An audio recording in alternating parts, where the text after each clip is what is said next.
And it's important that they be directed to be at the right place at the right time, because it's very expensive and time consuming to move this equipment around. And so they manufacture, or they produce software that positions the equipment at the right place. They have offices in their headquarters is in Tucson.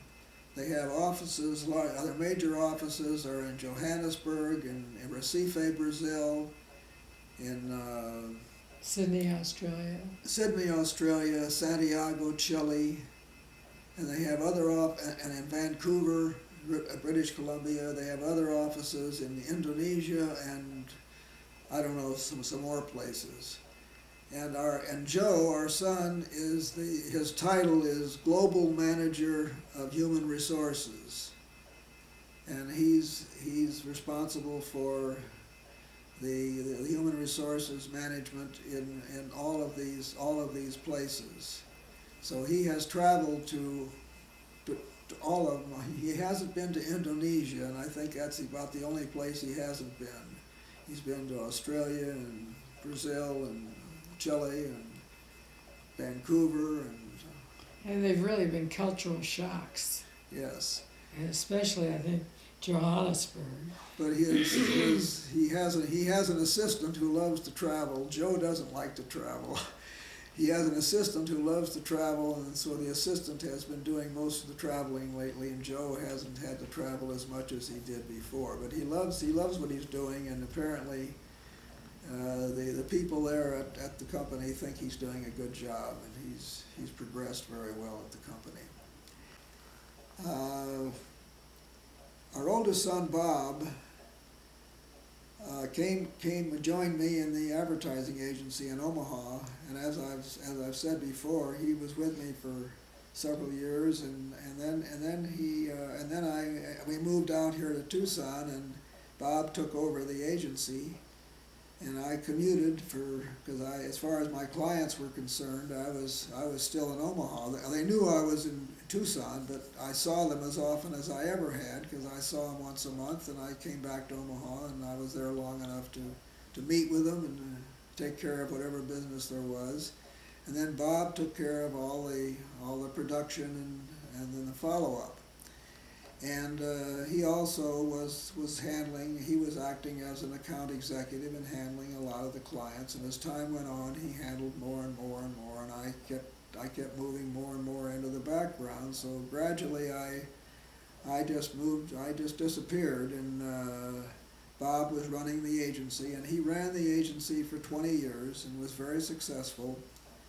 And then he closed the agency. Small advertising agencies are hard to sell because it's a personal service business. And if you don't sell yourself, if you don't stay with it, you don't have much to sell, because you can't force your clients to go with whoever buys the agency. So there's nothing really to sell. It's like if you're a doctor or a dentist, I suppose. It's the same kind of a thing. You have a practice, but you can't force people to stay there. Anyway, then Bob, he got involved in the real estate business and in rehabbing houses, and was very successful and did quite well at it. And then he moved to Tucson. All of our kids at one time said they would never move to Tucson, but all of them eventually have, and they're all here. But anyway, Bob moved to Tucson, and he's really enjoying it and loving it, and he's really semi-retired. He has a real estate license, and he does some real estate, but he doesn't spend a lot of time at it. He's also a personal trainer. He got certified as a personal trainer, and he as he explained it to me, he wants to work out every day. He's very physical and in excellent shape, and so he gets paid for it now as a personal trainer. That is a fitness instructor.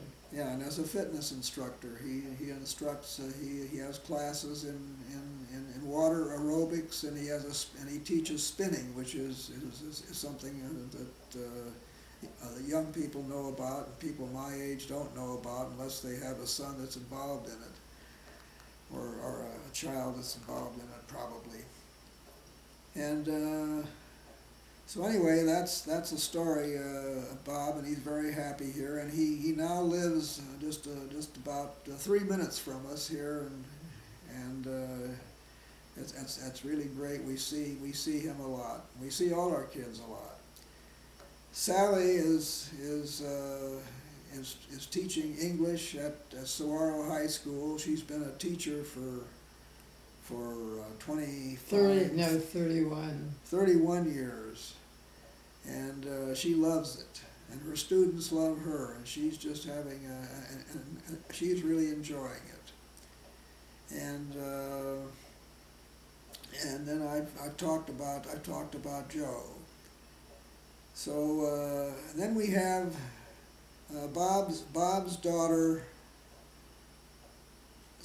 Suzanne is married to John Marcus, and they have 3 children, and Shirley will tell you about them, and so we have those 3 grandchildren, and we have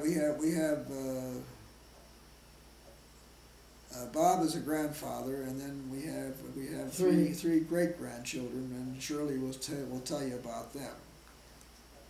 Well, Suzanne was a weather forecaster on, I think it was KMTV in Omaha. She was known as Suzanne Matthews. And she did that for a long time. And now she's busy raising 3 children. And the last one is about 6 months old now. And Elizabeth, Jack, and Joe. Yeah. And then Bob has a son, 2 boys who still live in Omaha too. One of them is out here right now. He's in Flagstaff with his fiancée. She is just getting her master's in technical writing. But her family is in Omaha, and they're going back in about another 4 weeks. Yeah, Ben is in Omaha. Yeah. And Nick is in Flagstaff. Yeah. And we get to see them maybe once a year or so. They'll come out. And Sally has 2 children, and she has a daughter who was just past the bar in Boston, Massachusetts, and then Sal has a son who's younger, who's in his finishing about his sophomore year in college, and we see them. We see him all the time. Sally's son, and Jim. Sally's daughter's name is Gemma. Yeah. And the son's name is Evan. Yeah. And those kids have really brought a lot of joy to our lives. And our kids too. And it's just marvelous having our 3 children out here now. And we see them a lot. Shirley, I want you to tell me a little bit about what you've been doing in your life after raising children. Well, early on, after Jimmy and I got married, before I started having the kids, the National Council of Jewish Women sponsored a program where they asked for volunteers to volunteer at what was then, I don't know what it's called now, maybe it's the same name, but the Child Saving Institute, which was over near Children's Hospital and where the Clarkson Hospital is now. I guess it's on the campus of the Nebraska Medical School. But anyway, I did a lot of volunteering there. And and I was a sociology major while I was in school. And I've always been interested in the downtrodden. And anyway, so out here, well, in Omaha, I became involved with what was called the Panel of American Women, and this was in the 60s. And there was a Jewish woman on the panel, a Catholic woman, a black woman, and a Protestant. And it was all about how people are discriminated against and who is and who isn't. And anyway, I did that for several years, and I served on the Federation Board. Was it? Yeah. Yeah. Jewish Federation. Yeah. And You were the rabble-rouser on the Yeah. Federation. Because the Federation Board at that time was very conservative. And all old people, all old men.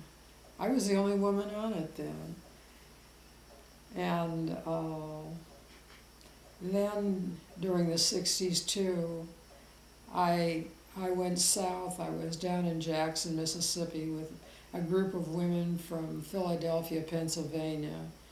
And they were just getting ready to desegregate the schools in the South. It was called Wednesdays. Yeah, Wednesdays in Mississippi.